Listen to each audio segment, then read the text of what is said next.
Un until the 10 seconds. Yeah, yeah, makes sense. Nice.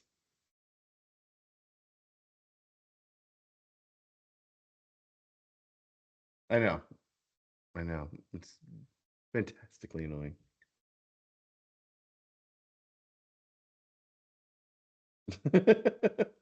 Yeah. Yeah. That's just being old. Me! Hi, I'm here. I'm back. Hello. I'm great. I seem rested, but I'm not. Hello. Lots of energy. Fireworks, fireworks. I'm here. I'm here. Does it really? Oh no. Hang on. Let me let me go to my settings and brighten myself up.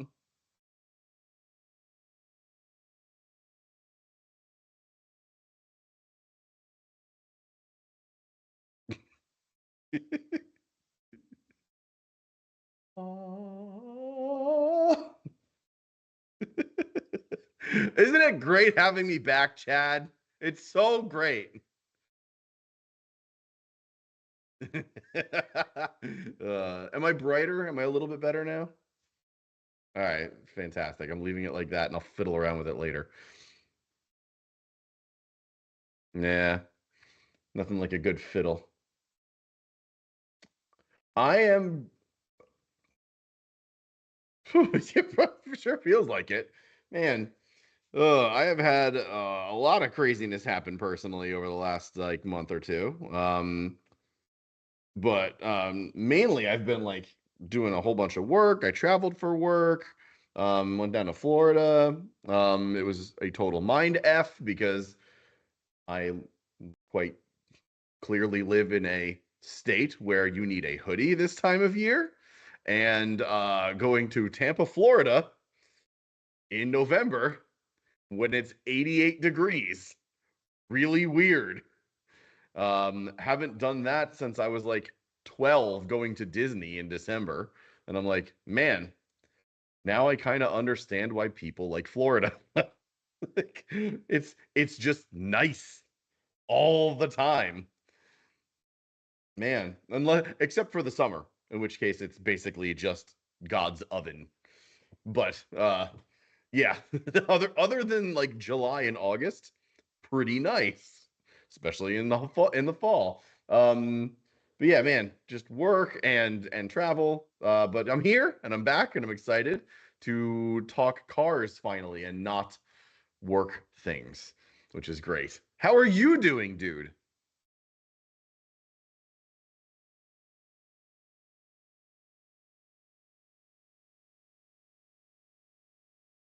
We'll know shortly. Swiftly.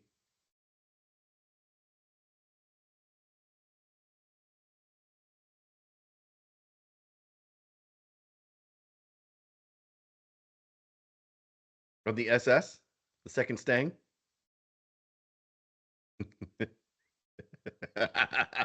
Yeah, I've been saving that one from since this morning.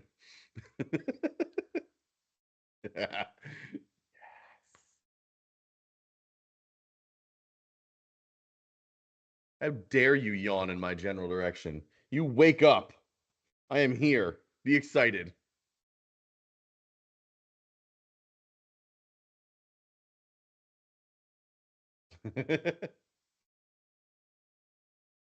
Nah, touche.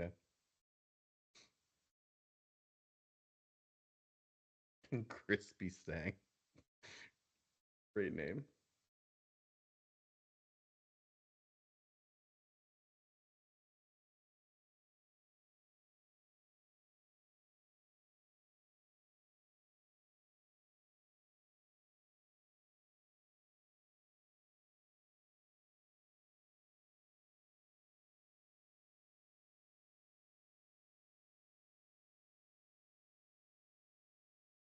Nice.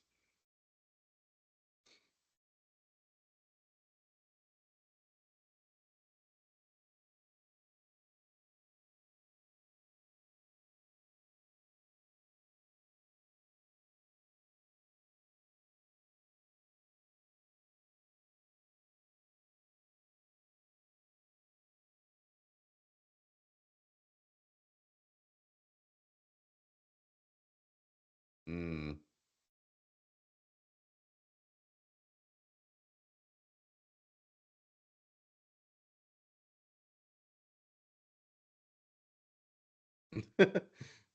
Yes, several $100s of savings is always good.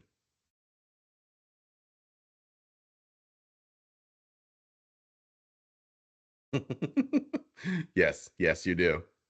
But very excellent expensive modding tastes, not just slap on random bits and pieces, like actual good stuff. So, yeah.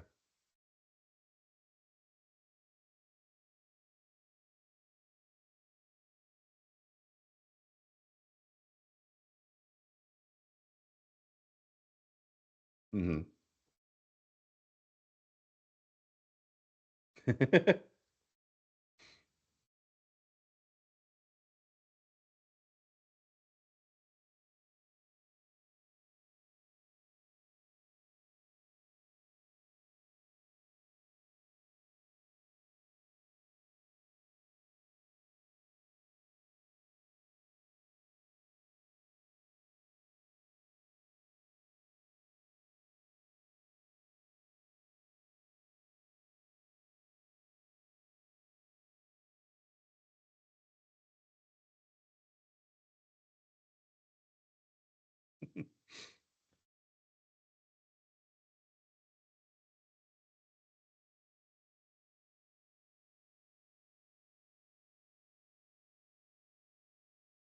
Hmm.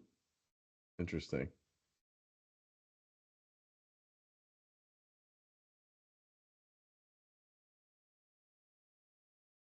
Anthony saying you have no audio, by the way.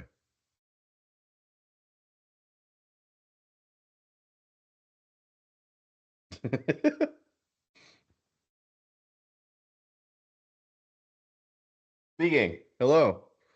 Words, sounds, noises. We have 13 people on Facebook and you can't speak. All right, we're going to keep Chad muted for the entirety of this stream because no one can hear him.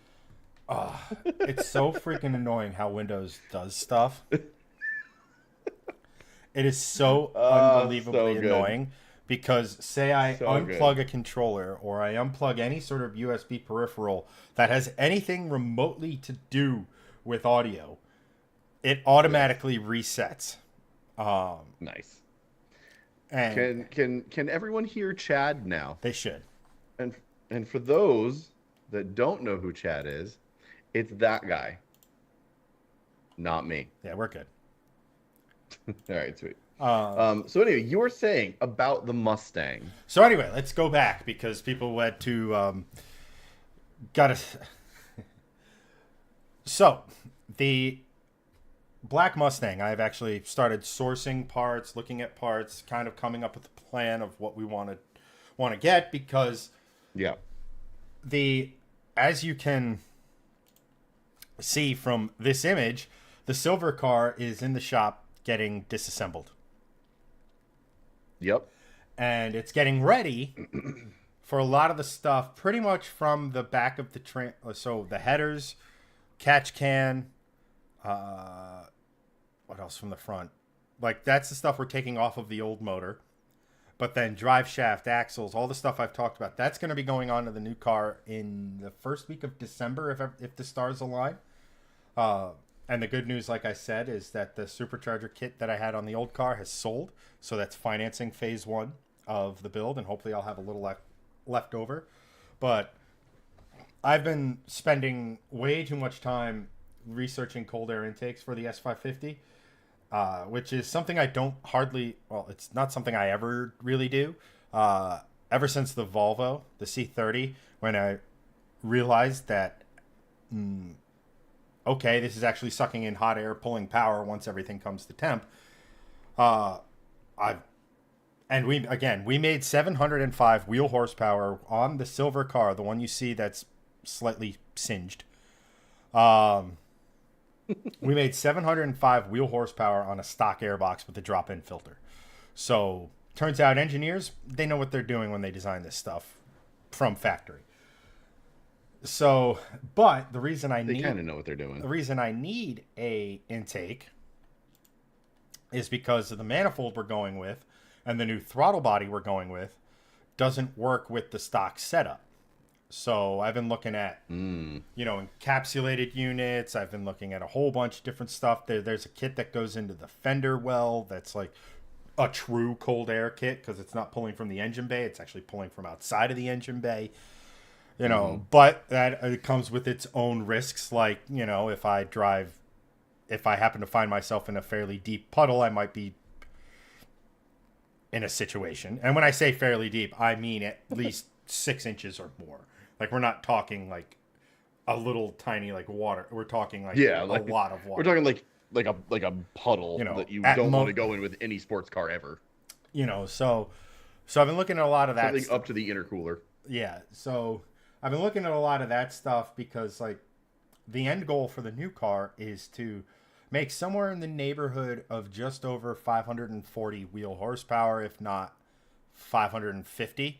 Because then, without any question or shadow of a doubt, we're making a little over 600 at the crank. And I think being able to say 600 horsepower out of a 5-liter with zero boost is pretty freaking awesome, especially with the RPMs we're hoping to spin with this thing. Yes, this is officially Project Mustang GT3 RS because of the amount of RPMs you're gonna pull, and also the cacophonous noise that it will absolutely make when it is at full chat, which is going to be just unbelievably epic. So I am very excited for when you have it finished, and then we can just rip it at the drag strip and you bounce off the rev limiter as you get more and more intoxicated. Like, yes, more RPM. Well, the thing RPM. is getting to the rev limit is gonna be a thing. Like that's what I'm saying. Like you're gonna want to shift at like 7 or 7,500. He's like, oh yeah, this is a lot. Then you're like, no. Okay, now. Yeah, and that's part of the whole point of the second car. Is and we kind of talked about this a little bit with Elliot and Keith last week, not so much, not a lot, but we did touch on it. And we've talked about horsepower on the street and what's the perfect amount, like how it's all relative, right? But having the ability to have a car that's not going to just throw an absolute ass ton of torque and nuke the tires when I want to like have some fun on a back road, especially with something that in theory, I could do a lot of our back roads in second gear with that rev range, right? Definitely. Just being able to have fun with it.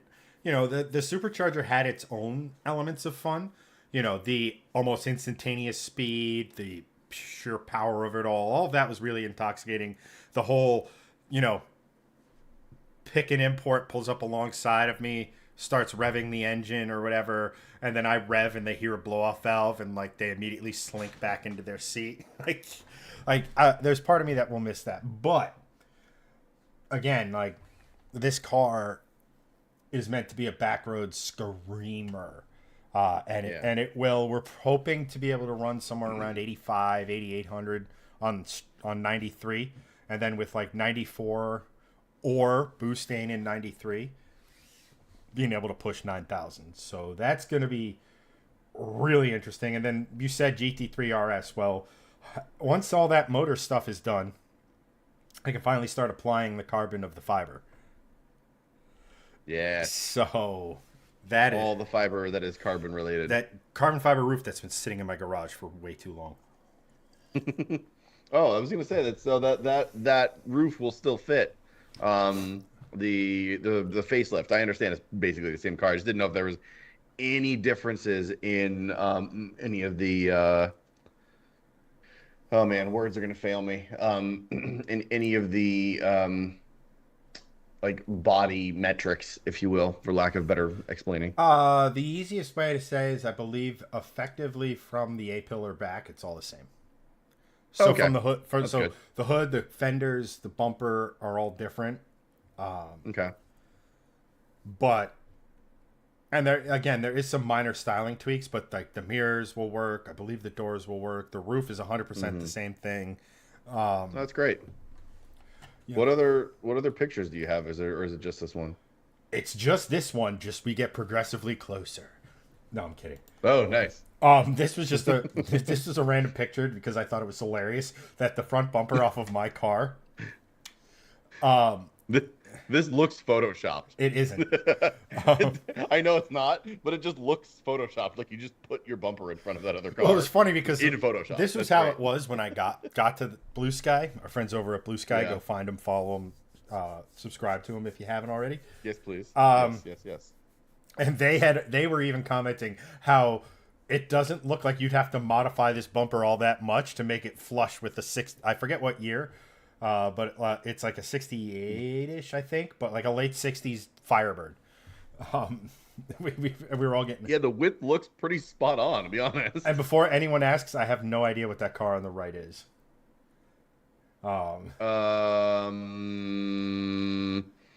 I'm gonna go with some form of... I mean, it's obviously European, and it's obviously a... Looks like an Alpha Spider. It's not. I know the one you're talking about, like the 124 Spider. Yeah. It's not. It looks like someone like mashed up a Ampha car with an MG, if I'm being honest. I was just gonna say, it looks like MG-ish. I mean, there's very real possibility that that is, in fact, what that is. Yeah. You know, but, you know, it's funny. At this moment, I think they were working on like 3 or 4 different Mustangs at the same time. And the funniest thing is that the guy working on the convertible you see in the background was the guy who built he was the one who did a lot of the work on my car. So I made the joke as I was leaving that the new kid is disassembling all of his hard work. And he's like, "You're right." Ugh. Yeah, unfortunately. It's that realization where you're just like, I already did this. I really don't want to do it again. Yeah, now we're undoing things. Yeah.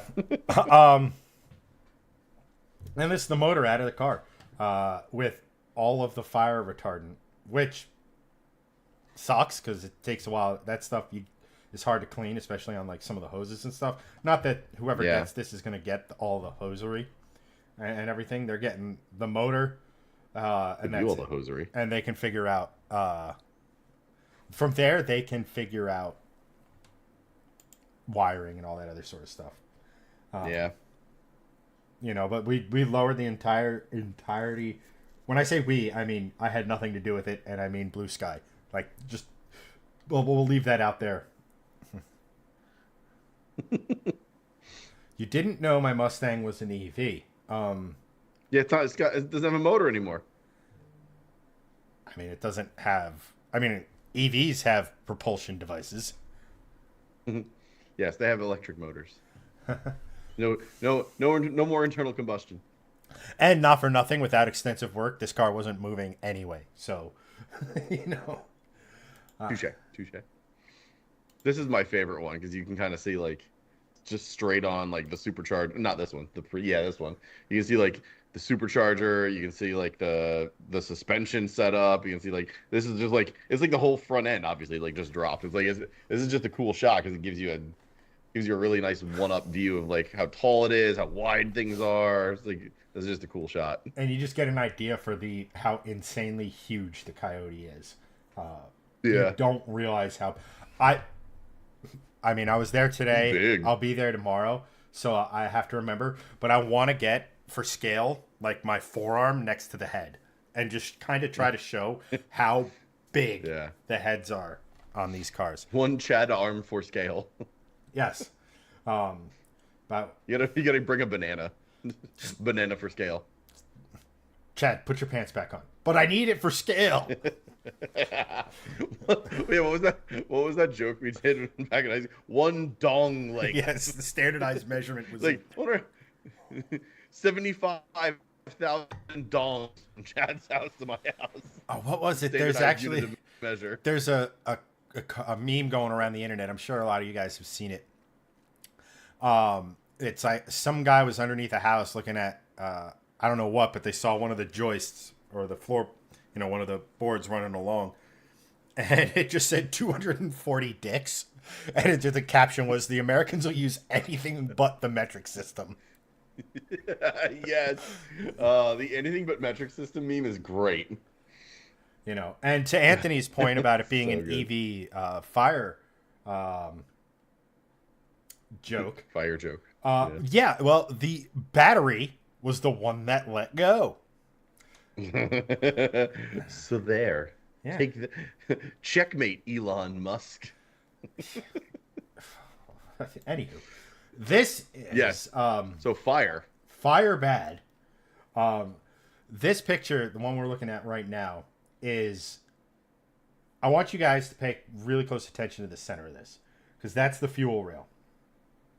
And what Yep. really isn't coming through on the picture is that where you see sort of the charring, some of the brown, some of the discoloration, that sort of stuff.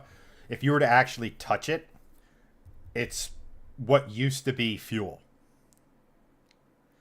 Like this was weeping while the fire was going. The fire had obviously gotten enough to it to where it was starting to weep on the fuel rail, get through that. So we were quite literally seconds from this thing going um, really bad up in flames. So Yeah. Not good. kudos to the Long Valley or Washington Township Police Department for getting here as fast as they did. Because Yes. we would have a totally different build series if it wasn't for that, because I can't afford to do this build again. Yeah, it would have been a house build series at that point. It's probably like, Not even a house. quite Well, honestly, no. like Like I you were. I pushed It the was car close. away. It was close to the houses, honestly. It was, but I pushed it into the dead center. No, I know, So but like we were talking about this earlier, it would have been a big fireball. I don't think it would have exploded until it got to like the fuel tank, which is very far away from this from the yes. car. But cars burn fast, and Uh-huh. if that fire department had other calls that day, then that could have just sat there and burned for a long time, Oh yeah. and it could have gotten to the fuel tank, which would have exploded eventually, and that would have probably set other things on fire. Yes. So, but Yeah. so we have. Uh, I don't know if it's tomorrow or later this week. We're taking the engine apart, and because one of the things I would like to keep are the injectors, um, because obviously they're 1050 IDX injectors. They'd just be really nice to have with the new car because we are transferring over, if we can, the fuel system from the old car into the new car, just because more fuel equals safe. But like, here's the little plastic cover, and this little guy did a phenomenal job of protecting whatever was underneath it. It looks bad and melted and like turned into like charcoal, but Yeah, this is a wild picture. it protected the. If you look here, right by the bottom right ignition coil, it protected this Hmm. thing to where it looks like there's damage. There isn't. Like that. This plastic piece. Good job.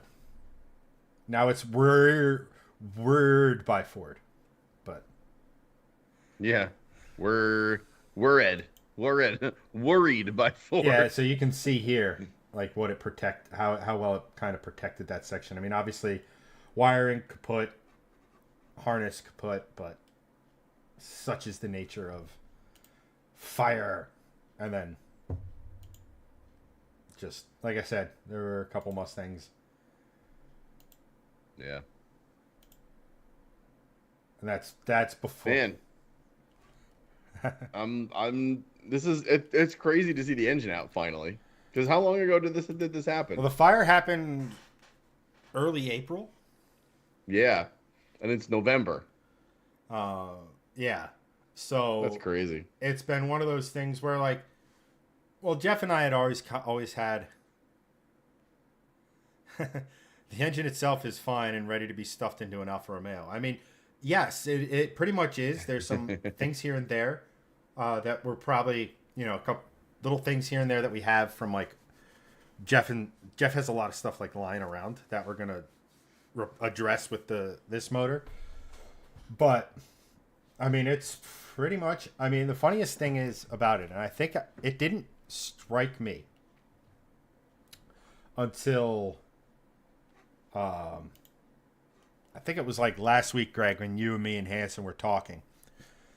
But Hanson for years has been talking about doing a Factory 5 car, like a Cobra. Imagine you putting this in the Cobra Well, or he a said Daytona. it, but he'd always sit here and say, "But yeah, like man, I don't. It's gonna be a pain in the ass sourcing a Mustang to get all the parts off of." Not anymore. And I was like, Got "Well, one right here. funny you should mention Yeah. that." But Well, what Anthony is actually referencing is he sent me a Alfa Romeo Giulia with a blown engine, and he's like, you should put a Coyote in this, and I'm like, that's actually a pretty freaking fantastic idea because the Quadrifoglio, awesome car. Giulia with a 5-liter Mustang engine, much better car. it's a 5.0 La Fuglia. Yeah, yeah. Uh, what's the word? Pentafigula. I don't know. Yeah, It's Italian for 5. Yeah, Pentofiglio. And I'm sure I insulted literally every Italian by saying that, and I don't know what I said. I like you're looking it up now. I can see you looking it up. Cinque. Cinque. Oh, Cinque. Cinque Figlio. 5 Cinque leaves. Figlio. Hey, the Cinque Figlio. Which is exactly how we would name it if we put that motor in there. It sounds mildly racist. I'm not gonna lie. It does, but that's basically Italian anyway. I should That part of Europe's all just a little racist. But like the funniest thing is, or one of the things I wanted to point out. Let's see here. I didn't take any from that back angle. But one of the things is when you're up close to this engine and you start to look up into the engine bay. I took videos of this, but I didn't take. Hold on, let me. Oh God. Yay, Windows. Let's see if I have a good video of it. But one of the things that was like kind of eye-opening was just how well the firewall worked. Now, I'm assuming it was designed to work in the other direction, fire from engine bay into cabin. But in this case, it's not going to be. It's going to take forever for that to happen. At any rate.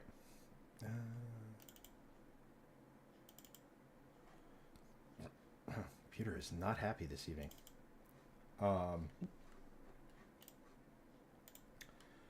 But how well the fire actually... So the fire burned hot and intense. It punched a hole in. It obviously got to the motor. But it did a damn good job for as isolated as that fire was. So it was isolated to a very small corner of the engine bay. And it was just feeding and getting hotter and hotter and hotter. And the fact that it took as long as it did to make its way into the engine bay is like, you don't realize, like we were talking about this earlier when it comes to like engineering. We think how fast the car is, how well it handles, how well it gets around a track. Build quality is like a sign of, really well thought out engineering. Well, it's like, it's nice to know that they put a lot of thought into, the safety or the safety. Yeah. Yeah. So yeah, because Ford gets a really bad rap these days on a lot of stuff, but being able to withstand a fire for many minutes without going completely up in flames is a pretty impressive feat of engineering, and it also is a good it's a good reminder to not remove the fire blanket from underneath your hood. Because that definitely helped keep it at bay a little bit. I know there's the firewall you were saying, some of the stuff on top of the engine, but like the hood fire blanket definitely helped, especially keeping oxygen from getting in too. So that is a big thing. And I remember I've taken that thing off of most of my cars, and because of the fire that you've had, I will no longer take it off my cars. Honestly, yeah, it's that was one of these, and we point out in one of the So I've been just stockpiling footage on this car, and then like once we get to a sort of resolution on everything, because I didn't want to like release a video, wait 6 weeks, release another video, wait 3 weeks, release a video, and that. So I've just been sort of stockpiling, and I'm gonna make a couple videos and stuff out of it. One of the things that impressed me the most, and I don't have a picture of it, is the windshield wiper frame. The entire windshield wiper, or the rubber part of it, burnt off. The frame itself looks unscathed. Like, it's obviously charred, but it's unscathed. It looks like you could just slap the rubber back on it and have a perfectly functional. And that's literally right where the fire was shooting out. Anthony, thank you for the 1,000 stars for buying a damn fire extinguisher. That's great. Oh, hang on. Chad is going to lay fire extinguisher. We can see it hanging on the wall.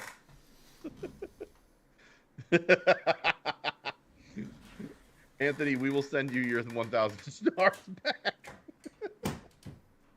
Oh man, that's funny. I think he means for the car, Chad. I know he can't even hear me. I think he means for the car, not on the wall in your house. I mean, yeah, sure. Oh, speaking eventually of that stuff will get put into the new car. Yes, I was gonna say. And speaking of that, there was a reel or short form content somewhere that I saw. There was a GT2 RS that crashed recently. It was in a canyon or something, and it was like down like off a cliff, but it was like into the woods, so it was like really hard to access. But this guy hiked said he took an hour to get there. He hiked an hour to get to this thing, and he was trying to like pull some parts off of it because GT2 RS, like rare stuff, but not like scavenging, like, oh, I'm gonna take the wing and the wheel, blah, blah, blah. But he saved the fire extinguisher, and the fire extinguisher in a GT2 RS is $2,000. So basically, just is it took a fire extinguisher, or is it part of like a fire suppression system? No, it's one of those like clip-ins next, like under the passenger seat. So it was definitely a fire extinguisher. It wasn't a suppression system. This was a stock GT2 RS, and they don't have fire suppression systems stock. They're German. Yeah, I know. Wouldn't surprise me, but yeah, I was like, man, $2,000, pretty awesome. Must be nice. Need to hit that lottery. I mean, time to start going to Copart and like, yeah, I'm here to look at the Porsche. Can you unblade it? Yeah, I'll just take a like. All right, we're good. Yeah, take nothing else, just the fire extinguisher. No, eventually. So, one of the long-term plans on the Black Mustang is weight reduction, and I'm not just talking about carbon fiber here and carbon fiber there, because it's really, at the end of the day, a lot of the carbon fiber I would get is replacing plastic, and there's not much of a weight savings there. Yeah. At some point, maybe down the road, look at things like fenders, door, hood, that sort of stuff. But even then, we're not shaving a ton of weight. The rear seats are absurdly heavy. It's like an easy 30 to 50 pounds just by taking those things out. Wow. So eventually I want to take those out and have like, you know, a properly mounted fire suppression, or not fire suppression, but a fire extinguisher, all that other sort of stuff in that car. But yeah. I want to get it. It's crazy because and one of the cool things after doing this build, once I get, you know, the cams and the heads built, or once I get the heads built with the cams in them, everything tuned and everything, is I think the cost per horsepower breakdown is going to be interesting to a lot of people. Because a lot of times is if you spend the money to make a hot NA build, everyone's going to sit here and say, just go boost, right?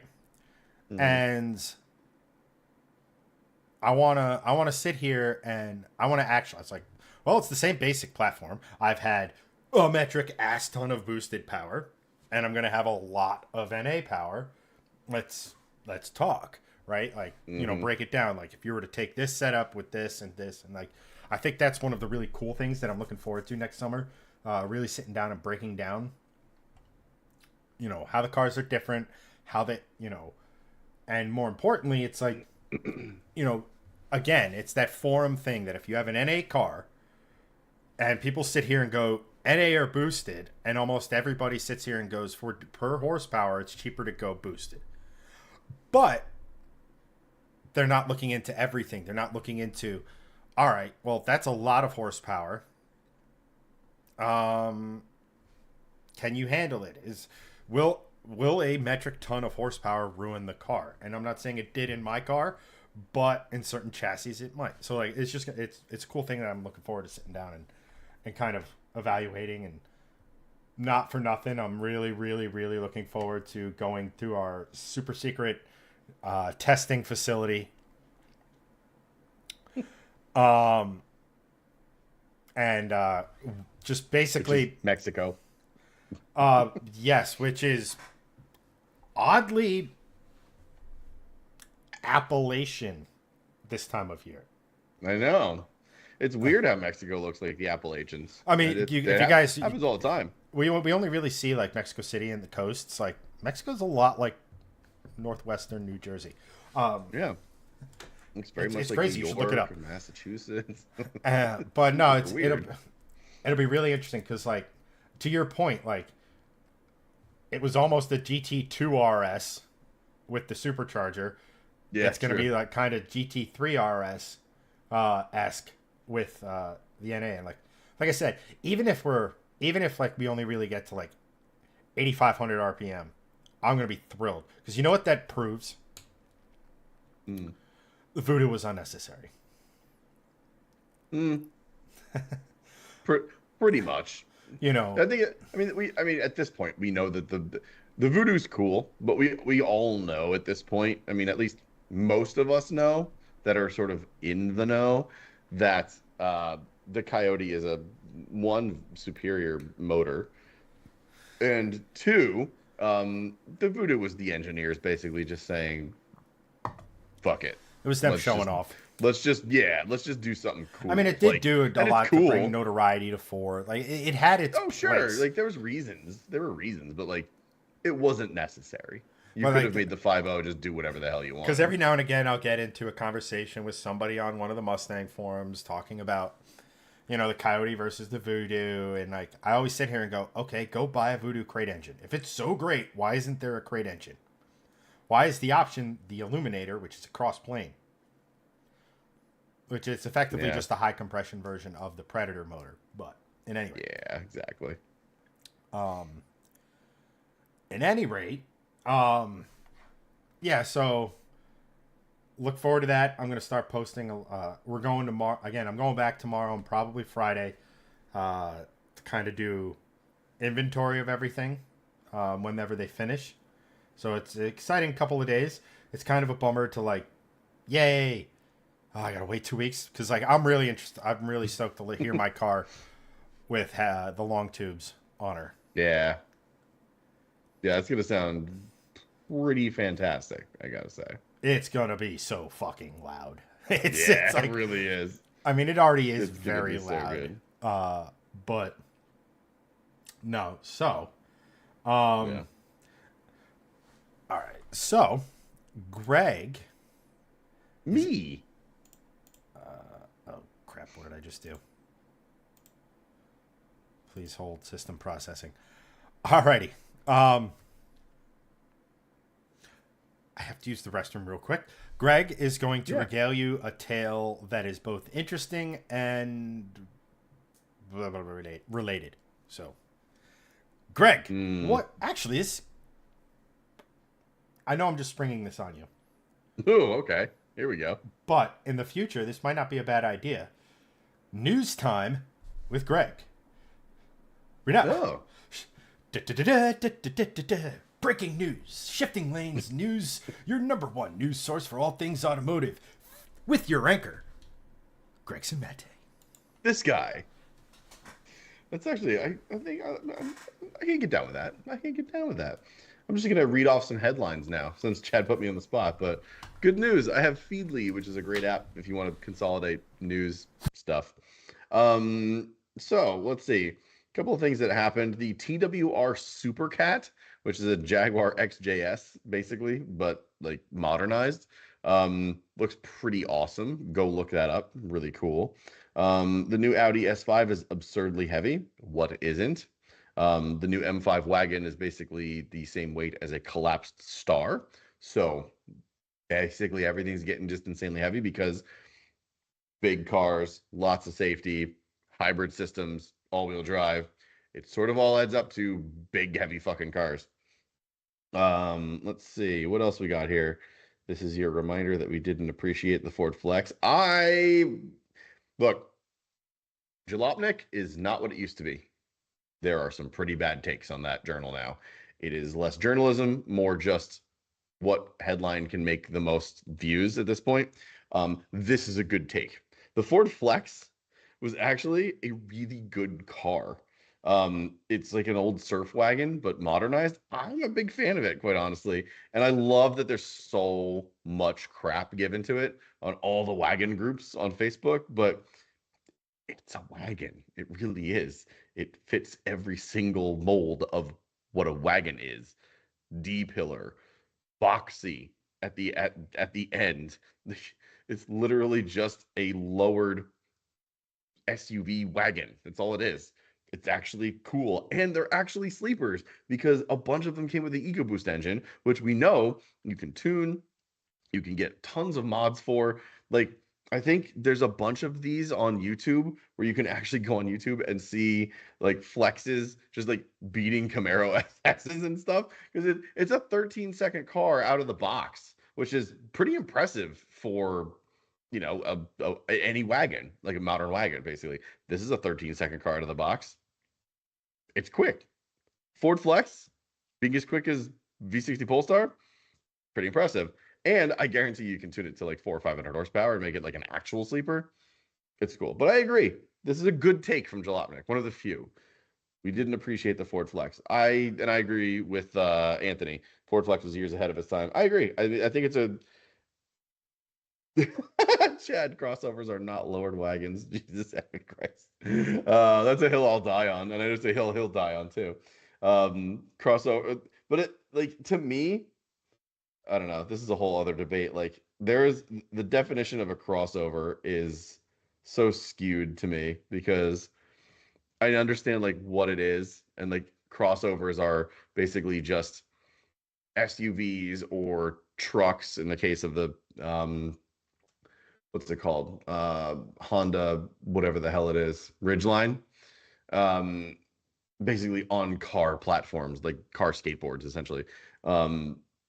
But like, I don't feel like crossover is a term that can be used for everything, and it shouldn't be, and it's not. Like, to me, the Ford Flex is not a crossover. It just isn't. Like, it sits on a Taurus platform, and it's not as high as an SUV, and it doesn't have like it's not an SUV. Like, to me, a Flex is more of a wagon than anything else. So, but anyway, I digress. There's a 24/7 streaming channel playing every Top Gear episode for free. Interesting. I don't. Now I got to find it for you guys. Now that I've said the headline. If you're a fan of old school Top Gear, it may have occurred. Blah blah blah blah. I can watch the Great British Baking Show on Netflix all day. But blah blah blah blah blah. Forget search engines. We don't piss. You can stream original, complete, so far as we can tell anyway, episodes of the BBC series to your heart's content on multiple free ad-supported platforms, including Pluto TV, Amazon's Freevee, which is being debranded into the broader Prime Video portfolio, and Plex, that's Plex. So if you have Pluto TV, Amazon Prime Video, or Plex, you can stream them all for free. And Anthony, I highly doubt that's getting shut down because that's Amazon as one of those. So yeah, that's pretty cool. So if you want to watch all the old Top Gears, you can probably go on Amazon or one of those other two and check them out, which is cool. What do we have here? Ford slashes 14% of European workforce as EV demand fizzles. That's basically just across the board. There's a ton of different companies having a bunch of layoffs. Just literally everybody. Uh, Stellantis had a bunch just recently. GM just had a bunch. Ford just had a bunch. And this, I guess, this is now Ford into Europe is doing the same thing. So we'll see. Um, Anthony or not. Yeah, Stellantis needs to make a Ford Maverick Challenger. Yes, I agree. I think there needs to be more mini trucks, or at least small trucks, because the only options we have right now are the Ford Maverick and the Hyundai Santa Cruz. Both cool small trucks, but that's it.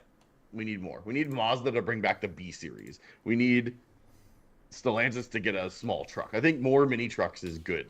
They're cool. They're very cool, especially with what you can do with them. You can make them off-roaders. You can make them slammed, cool mini trucks like back in the day. Like I think we need more cool small trucks. Honestly, I think that is a good take. Chad, Meh. on that last point, do you agree? Sure. No, I mean, hooray! It's not a no. here's the thing. What we now classify as a quote unquote mini truck. There's a couple of things with it. Number one is the mini trucks of today are bigger than the small trucks we had 10, 20 years ago. So it's just... Yes, by a mile. And number two, what might make that tricky is these, especially if, a foreign manufacturer decides to do it, is they have to make it compliant for the U.S. safety regulations and have it be a here first car, and then a global car, just because things like we can't get a Hilux here. We can't get other stuff that say Toyota has developed, mostly because of the damn chicken tax. But so that might be a hindrance to getting more. And not for nothing, like Stellantis doing a mini truck, yeah, that sounds great on the face of it. But when was the last time Ram or Dodge by themselves, or even with the help of, say, I don't know, Benz, made a good small truck? It's been decades. What is never, Alex? Original Dakotas and stuff were decent. It's just they're so old now that they get the beat to high hell. So they're returning to nature as we speak. Would you even call those original Dakotas mini trucks? Not mini trucks, but what I'm saying is a small truck. Well, the B series is a Ranger with a different badge. Well, yeah, true, but that to me, those are smaller than Dakotas, I think. And Anthony goes, our safety regulations have been the driving force of vehicles getting bigger. Yes, and also no. Yeah. So it's part of it, but it's not all of it. The main reason why, for example, trucks in general are getting bigger and bigger and bigger is the heavier your vehicle, the less stringent emissions regulations are. Mm-hmm. So a small truck has to be pretty good emission wise. That's why you're mainly seeing them with these small displacement turbocharged engines that you see in cars that already exist, right? Because they know those engines will pass emissions. However, when you get to a massive F-150, I mean, we're not even talking about the Super Duties, right? F-150, 1500s, etc. They don't have to be as emissions friendly. So that's why an F-150 today dwarfs an F-150 from 10 years ago, from 20 years ago, etc. Right. Right.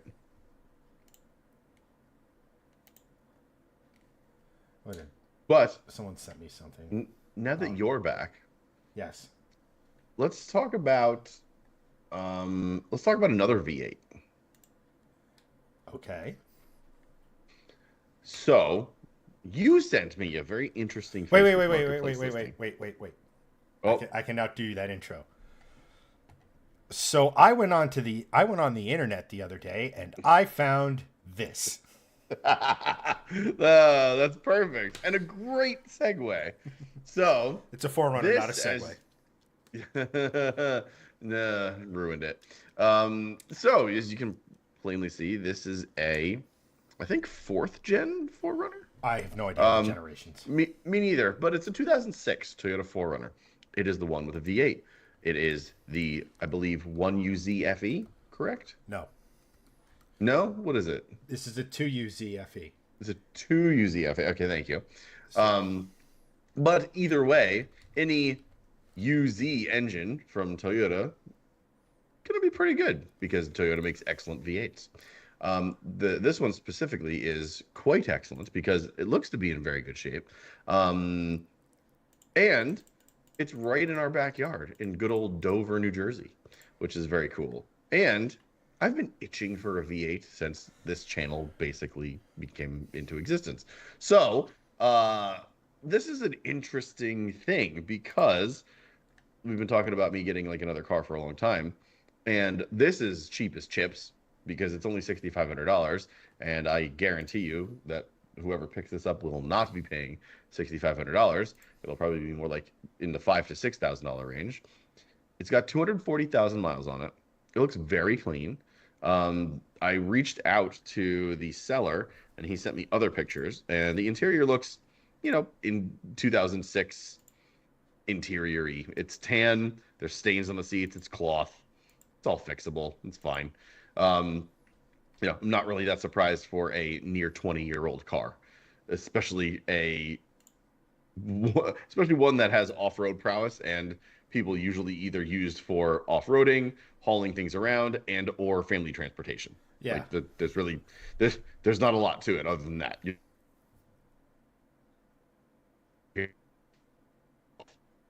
From the mid 2000s.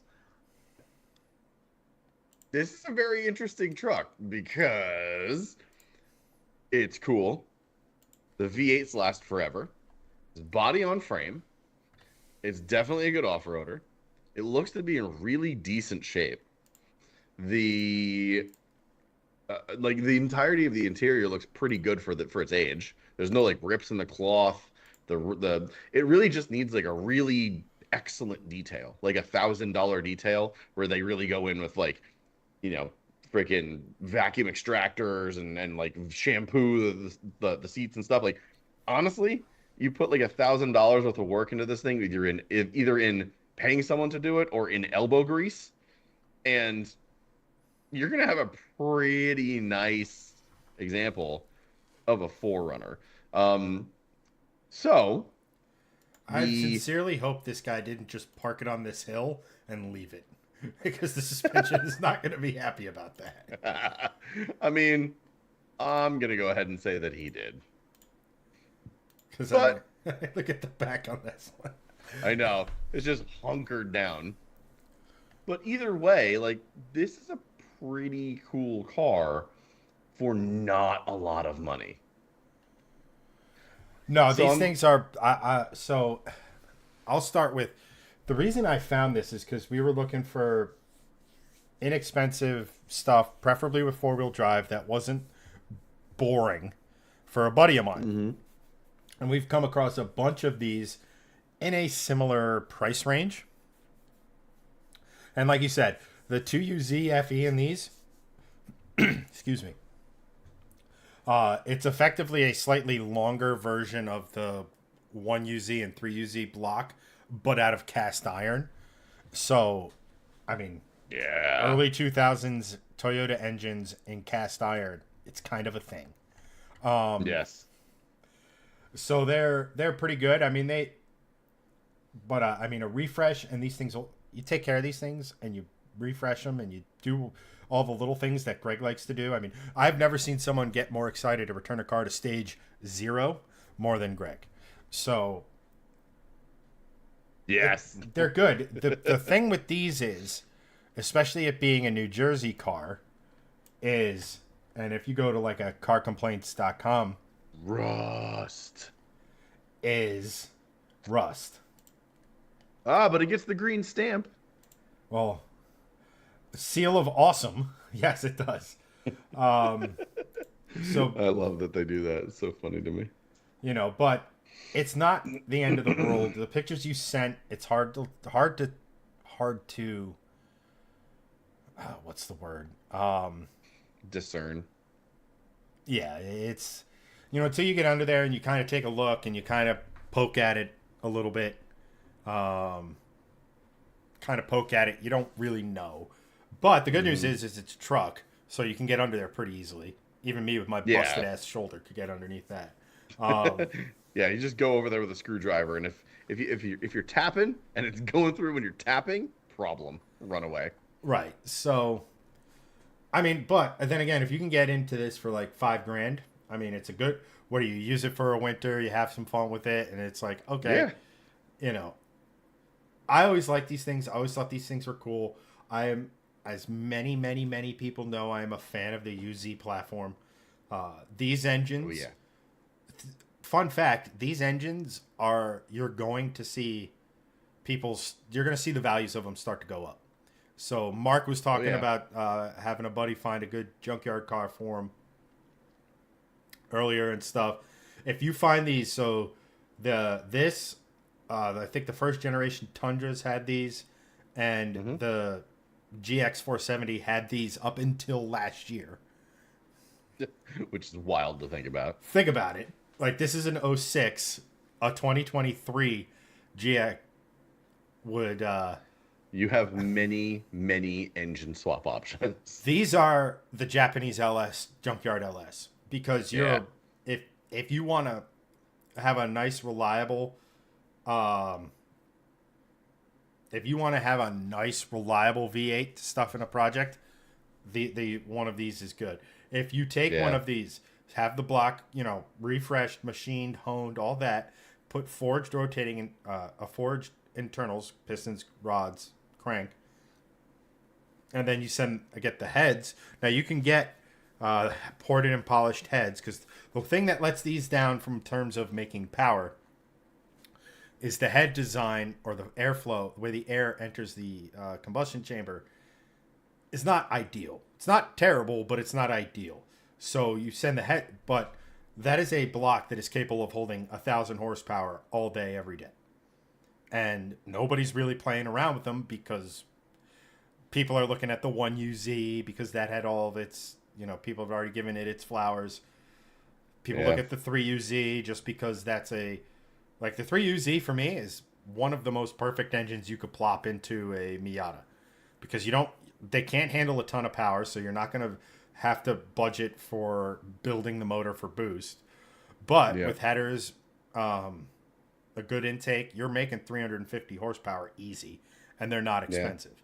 But these, it's the cast iron one. Like nobody's really even looking at these. So Right. these are good little. There are many Tundras into the 500,000 to 1 million mile range with this engine on the stock transmission and the stock engine with 0 rebuilds. So like 240,000 miles. I'm just like, cool. It was the old Volvo saying, it's like, oh, it's just broken in. Like that's an actual thing for these engines, like Because 240,000 they're miles. so understressed. Right, they're so understressed. I mean, they're a touch more stressed on the SUVs just because they're heavier cars. But like the two UZs out of any of the sedans in the Toyota slash Lexus lineup are like you're talking about like 1,000 to 1,500 pounds less than Well, a the two 4Runner use. or a Oh or yeah, a GX or what. But you have like they did but come in you have the so LS many 47. engines Yeah. that you can like grab from junkyards to like say this one pops. Oh no, go buy another one for $1,500 and huck it into it, and you're good. Like there's not much to it. Yeah, I was even messing with you about oh, it's got some miles on it, the engine, blah blah blah. But hey, we get a younger motor, and you know what that means? You have to, by shifting lanes doctrine, put a PD supercharger on it. And can you imagine I mean, a supercharged 3-inch lift on this, 37s, Deer Slayer front and rear brush guards and bumper with the It would just basket on top. ruin every truck's day, and I would love it so much. It would be an absolutely epic off-roader. I will say it is very intriguing because like I also just know that my boys would love it, and they'd be like, "Oh, Dad's cool truck," and I'd just be like, "Fuck yeah!" And I'd be like, "Oh, I shouldn't be saying fuck to a 7 and 5-year-old, but fuck yeah!" Like, it would honestly be so cool. And we've always been talking about me getting like an F type or some other V8. And I'm just like, this honestly is cooler. But by a here's the thing, you don't even considerable have margin. to, like, here's the other side of this. These things are really cool. They're really stout. You could even get this and a Jaguar. That's true, actually. Yeah, you could. Like, you You could could. have 16 cylinders in your life, I could, because this could be the daily. you know. Yeah, And and I was looking at like interior like upgrades and stuff like that because the seats are like the seats are the seats whatever, but like you were saying you could swap a GX interior into here. You could there's ample seat cover options that make it just so much nicer. or not for nothing, Um, it's a Toyota 4Runner, so finding seats in better condition are is not Super easy. It's not like they made hundreds of thousands of them every single year. yeah. So, like there's plenty to choose from, I'm sure. So like yeah, like getting this for like 5,500, even six, honestly, like would be. I mean, I have the money at the ready. I'm I'm sold as long as it doesn't drive like a steaming heap. I'm totally down because Yeah, I mean, as I long could as there's literally just no, as long park as this in rust any isn't, garage anywhere. yeah, I mean, as long as rust isn't bad, as long as the rust isn't bad, or Yeah, not just surface rust, because even, oh, that rust isn't so bad. Again, a year later, you're trying to either sell it or, I love this thing, I want to keep it.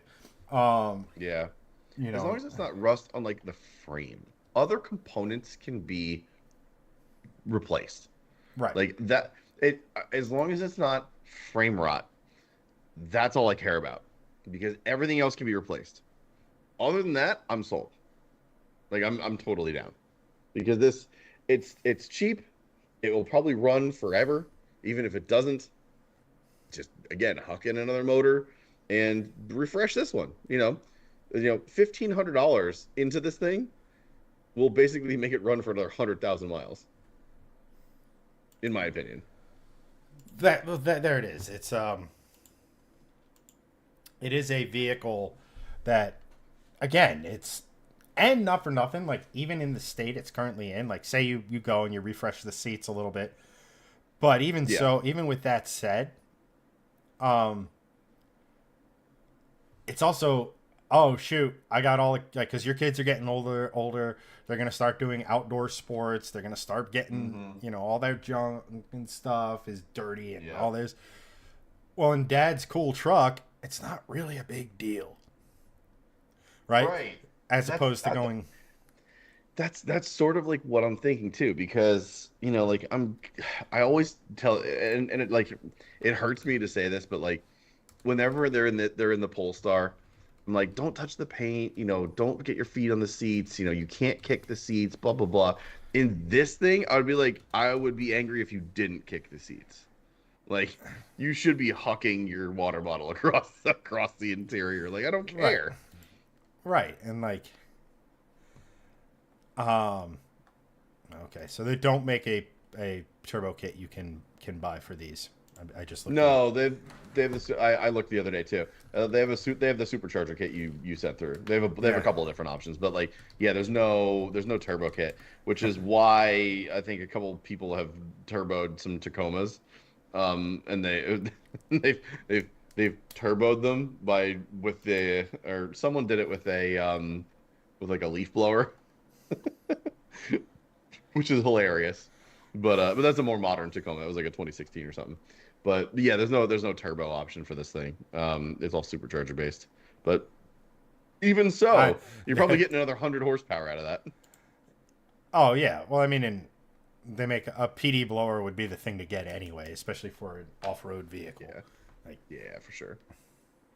Yeah, but yeah, I mean, it's cool. I'm super interested. Like to me, this is a much more interesting thing than an F type, like right off the bat, because again, you can sink like another, let's say $5,000 into it between the engine refresh, between a lift, some wheels, some new tires, and like some upgrades, including like a CarPlay freaking head unit, which I looked up. They're also like those are stupid cheap for these things. They're like $400. I'm like, great. And also, I was looking at YouTube videos the other day. You can swap in newer versions of the Toyota head unit into this thing, and it'll work perfectly well. And you keep your steering wheel controls because it's Toyota. They didn't change shit for like 15 years. So like yeah. you can just swap whatever the hell you want from modern stuff, and it's like, oh, it magically works. It's like, well, thanks, Toyota. You are the everyday man's Porsche where nothing changes for decades. It's great. Well, it's almost like that's how you build a reliable brand. I know, shocking.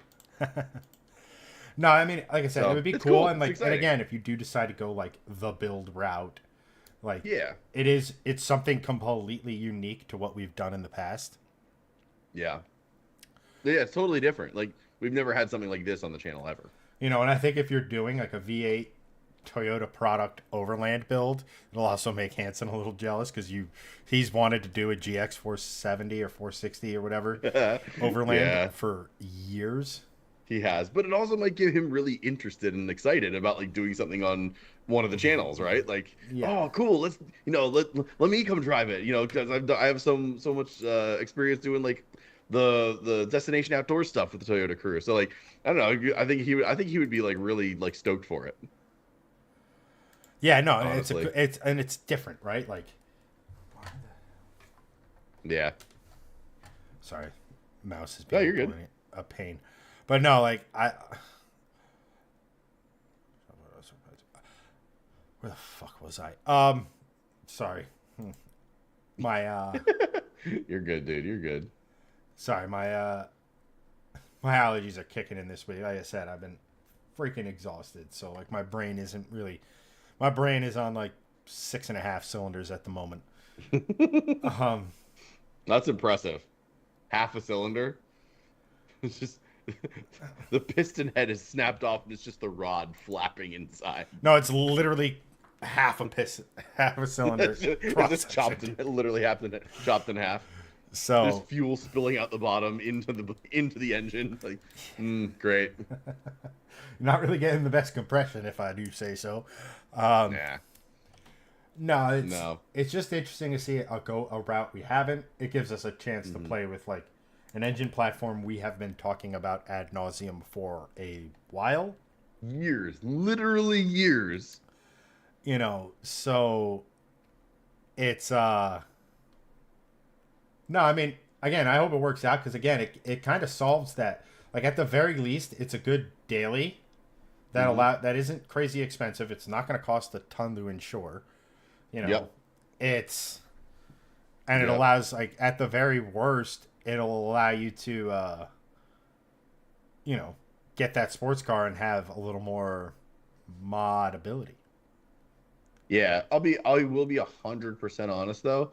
I would not. I probably wouldn't use this as like the daily. If I'm gonna be perfectly honest. Well, that's what the Jaguar's Um, for. well, yeah, I know. No, but like I would probably, if I'm getting this thing in 2025, I would probably do this. I would sell the Polestar, and I would get my wife a new car with the money from that, maybe with a little bit on the side. She really likes the new Santa Fe. I know they're having some issues with those. I'm hoping it's just first year foibles. They figure it out. It's mostly to do with the transmission, with the dual clutch. So I'm hoping that they just figure that out. But this thing's worth between 25 and $30,000 third hand, or third party, which is great. I know multiple people that will buy this for 30 to 35 just because of the rarity and Volvo. So To me, I would say we'll go even. We'll say it's worth 30, right? It's got a whole bunch of stuff on the side. It's got winter setup. I have to still have the original downpipe. It's got a tune. It's got the whole bunch of stuff, right? I'd say 30 for this is fair.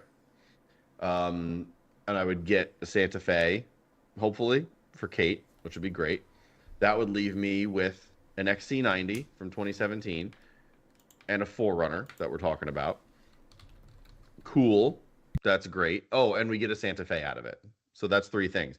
I would probably sell the XC90, which it's got over 100,000 miles on it. I could probably get 10 grand for it.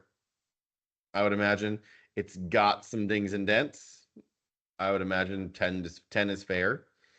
So with that 10 and maybe a little bit left over from the sale of this, I would probably get maybe a second daily, and I would maybe get like I don't know, like 2015 Volvo XC70, which same engine as this SI6. Know that they're very reliable. You can get them for around 15,000 or even less with over 100,000 miles on them. So that way there's a backup just in case the 4Runner goes down, right? Then the rest of the money on the side can be used for said sports car. So that would be like the plan, but we'll see what happens. First things first is get the 4Runner, see how it works, see how it goes. I have this as a backup. Cool, don't have to do anything. If the 4Runner is terrible, fix it up a little bit and sell it. The end. So, bunch of different things that can happen. You said a lot right there, my friend. I know. This is how my brain works. I have ADD, literally. Somehow we went from getting you a sports car and then a car for when the weather isn't conducive for sports carring to now getting a sports car, a vehicle to drive every day, which irritates me. A daily for your daily. And then another vehicle. Don't get me wrong, I'm here to support it, but I'm like, brother, dude, daily the Jaguar. You don't know how many times I've thought about just selling this and buying 3 cars. All of them $10,000. A shit kicker WRX, a 4Runner like this, like, cheap SUV, and then throwing a couple thousand into it to make it like reliable and whatever. And then like, I don't know, something weird or something cool. Like there's so much you could do with 30 grand in old cars these days. Like everyone says, oh yeah, used car market's up. It's just like, yeah, but there's still really good deals on stuff out there. So I don't know. It's interesting. And like, again, I don't have a commute. My kids go to school on the other side of the neighborhood. I do not have to drive far. And now with this, if you put the right lift kit in it, you could just drive through the neighborhood to get there. That's right. It's like, sorry, Joanne, I didn't mean to go through your backyard. Looks better now. Yeah. Those tire marks right through your pool cover, looking really good. Yeah, I don't know if you know this, but I don't think a pool cover is supporting the weight of this thing. Or the 4Runner. Oh, don't. This is a hypothetical, so it totally will. But then there's another route which we can go down here. Is we don't get the 4Runner, and I get a V12 Aston Martin, which is hilarious because I didn't realize this. So if you guys are watching didn't know, my old Aston Martin V8 Vantage, which was Freddie Tavares Hernandez's old V8 Vantage, which was Doug DeMuro's old V8 Vantage, is now once again Freddie Tavares Hernandez's V8 Vantage. He bought it from the guy that I sold it to. His name was John, lived in Georgia. So Freddie just posted the first video of that series on the Tavares main channel today. So if you haven't watched it, go check it out because great video. Gave me a lot of nostalgia, which is cool. And in the intro to that video, he says, it's still the banner of my channel, which it is. It's literally never changed. It's still the original. It's his original banner. It's been there for probably 10. Oh man, when did he buy that? 2016. So it's been at the top of his channel for 8+ years. So he has a lot of personal ties to that car. I miss it a lot just from having a cool exotic British sports car. But that was his like first exotic car. So like it was first like his first I made it car, right? So there's a lot of like sentimental value for him with that. But I watched the whole thing. He sent it to me the day before it was published. I watched it. It was awesome. It's a really cool video. Go watch it. But it got me thinking, like, man, you know what? We've been talking about like getting a Jaguar and stuff like forever, Jaguar F Type, blah blah blah.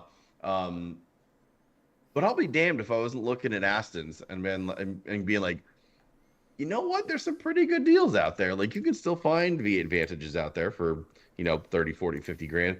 But something that I wasn't prepared for, you can buy a V12 DB9 for around 30 to 40 to $50,000. And there's a salvage one out there right now that Chad had up originally, which is a 2013. It's a salvage title. I don't know really anything about it yet, but I'm definitely looking into it. This is 39.9. And I will say that I am extremely interested in this car because, one, it is arguably one of the most beautiful cars ever made, in my opinion. It is just epic because it has a V12. And the V12 in this is arguably going to be one of the most reliable V12s ever because, Chad, I'll let you take this one. What exactly is the V12 in this car?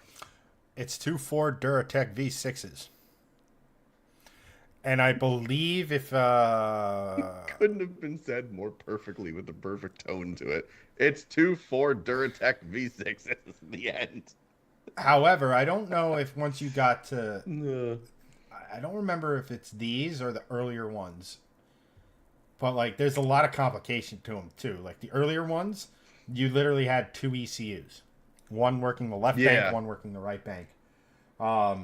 Yeah, that went away. The 2013 does not have that thing.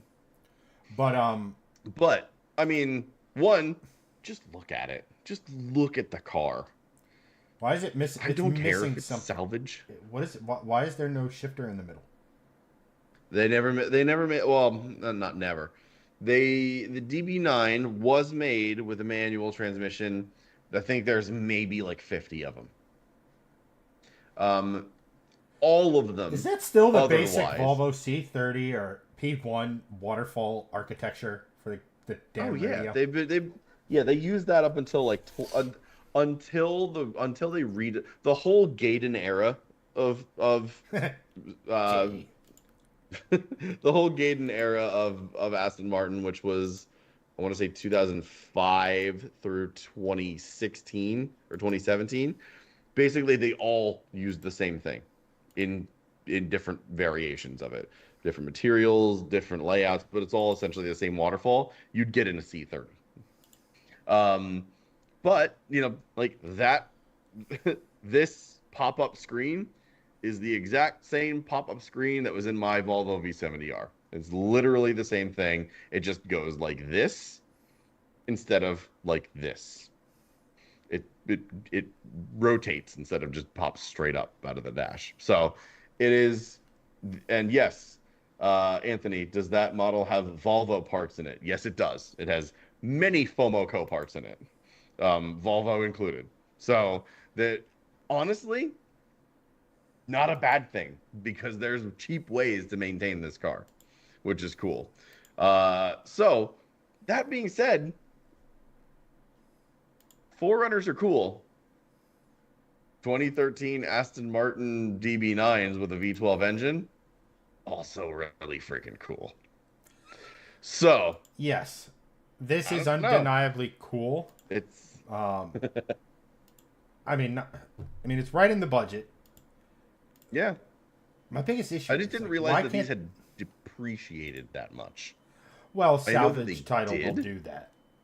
Sure, but this is a 2013, which is a salvage title. But if you're looking at like 2007 through 2010, there's still a bunch of them in the 30 to 50,000 or 40 to $50,000 range, which again, still within the realm of possibility. And if you're talking about something that actually, and Andrew, I'm going to get to your comment in a second because that was the next thing I was going to mention. The You can do stuff like Premier Financial Services, which will give you like exotic car leases and stuff like that. Ed Bullion's a big fan of them. They've sponsored Vin McKee a bunch of times. But like even if it's not a salvage title car and it's a little bit out of budget from like maybe 50 to 60,000, they would be willing to work with you on a longer term thing. Plus it's a lease. So for us, it's a more interesting thing because you would be able to write off the whole thing because it's a lease. So there are different realms you could like live in here. Plus, knowing someone that knows Premier Financial Services so well, like Ed Bullion, not like I'm not Ed Bullion's friend, but like we're mutual contacts through the auto industry, and we've kept in touch over the years. And he's an awesome guy. You would be able to like get a better rate through Ed through that as opposed to just doing it on your own. Either way, I had talked to Ed about it, probably 5 or 6 years ago. What would $500 to $600 a month in like payments get you? And he's like, oh, you can get a Gallardo for that. And I'm like, say what? There was some fuckery in my ear. But yeah, for like $500 or $600 a month, you could get a Gallardo, which is well north of these prices. So for these prices, again, even if it's not a salvage car, you could still stretch the dollar a little bit more, is all I'm saying. Either way, I brought this up because I was like, holy crap, I didn't realize DB9s had depreciated this much. This salvage one being a outlier just because it's salvage and it's 40K, which is just like cool. I'm sure that it's got a cool story, which is interesting to me. You're looking at wheel gaps, aren't you? I can't hear you. You're muted. No. Yeah, I figured you were doing something about wheel gaps. Not wheel gaps. No? Oh. What type of tire is this? Well, it's a Michelin. Okay, and this one? I don't know. I can't see. Hang on. I can bring it up on my screen, so hold up. Let me get to that picture. Hold. 45 in case you're wondering. 45. Thank you. Okay, so all right, so 44 is a Michelin, looks like a Pilot Sport 4S or a Pilot Super Sport. 45 also is a Michelin. Okay. 46? 46 is not. It is not. It's a Toyota Proxys. Okay. And 47? Oh, God. Kunimoto? F22? What in the shit is that? Forge Land? What is a Forge Land? I mean, all right. So the passenger side is where the salvaging was happening for sure. Which makes sense because if you look at the driver's side side shot, which is picture number 3, and then if you look at the driver's side, and then the passenger side shot, which is number 7, you can tell the door is a different color for sure. Like I can tell from this picture that and the side skirt are different colors. So I think the rear quarter and the door are different colors than the front right quarter and the side skirt as well. Or sorry, the right front fender and lower side skirt are different colors than the door and the rear right quarter. To me, just from that picture alone, I can tell. It's distinctly possible. Why that is concerning to me is what's the word I'm looking for here? Different. So number one, I'm sensitive to tires on cars, buying it from whoever, right? It's like, well, please tell me this tale. Number one. Yeah. Number two, it's like, okay, if that passenger side was hit, or that was where issues arose. Mm-hmm. Okay, that's fine. You put a different brand of tire on there. But why is there then another different brand of tire? I'm not trying to be a wet blanket, but there's concerning. It's good. Those are good concerns. My guess My guess is that it was parked and got sideswiped, and both wheels were screwed. Suspension, both rear and front, were screwed, and body panels were also screwed. So that is my guess. Or driving and decided to like take out a fence or something. Either way, that whole side of the car, the whole right side, is where I think the salvaging went on. So to me, tires. I didn't even notice the tires. So good call, Chad, as you have bought cars with different tires, and you were like, "WTF, mate?" So, yeah. I mean, either way, it's an interesting proposition. Is it probably going to happen? Probably not. But it is cool to think about. It is nice. So what I will say is here, real quick, I just want to touch on a side conversation Sean and I are having. Sean goes, "Don't hate me, but I have slightly, but I'm currently different brand tires on front and rear on the SUV. They do have almost identical." Let me put it to you this way. That's different. That is a completely different thing in the sense of, look, should you have the same tires on all four corners? Yes. Is it a big deal on a car that's not really for performance? Like, is it a big deal on, say, like an SUV? If you have tires with similar tread and similar tread patterns or what have you, but they're a different make, to me, it's not that big of a deal because the car's never designed for a performance element. It's not, you're not going to be, quote unquote, pushing the tires. You're not, quote unquote, a car's not designed to have a certain level of rubber underneath it. It's designed to work with tires.